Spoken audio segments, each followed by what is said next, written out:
Saikrishna missing కేసులో మాజీ మంత్రి వైసీపీ నేత అంబటి రాంబాబు కీలకమైన వ్యాఖ్యలు చేశారు. ఈ కేసులో సీఐ నాగరాజును ముద్దాయిని చేయాలని చూస్తున్నారని ఆరోపించారు.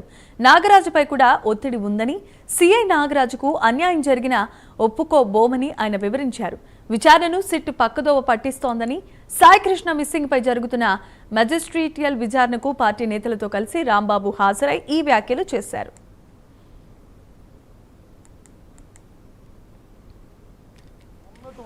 ఆధారాలను తుడిచిపెట్టి వక్ర మార్గంలో పెట్టే కార్యక్రమం చేస్తుంది. ఎక్కడో వెల్లడిపోయినటువంటి డెడ్ బాడీ యొక్క ఎముకలు తీసుకొచ్చి పోలీస్ స్టేషన్ పైన పెట్టి ఇక్కడే తగలేసాడు నాగరాజుని చెప్పడానికి ప్రయత్నం చేస్తున్నారు.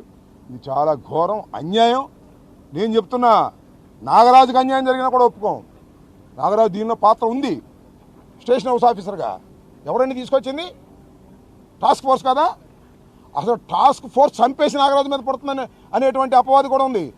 టాస్క్ ఫోర్స్ చంపేసిన తర్వాత అది నాగరాజు మీద నెట్టాలనేటువంటి ప్రయత్నం చేస్తున్నారు అనేది కూడా ఉంది ఇవాళ. కాబట్టి ఈ వాస్తవాలు బయటకు రావాలి. నిజమైన దోషులు, నిజమైనటువంటి కిల్లర్సు ఎంత పెద్దవాళ్ళైనా వాళ్ళు తమిళనాడులో శిక్ష పడ్డట్టుగా పడాలని మేము కోరుకుంటున్నాం. అంటే ఉన్నటువంటి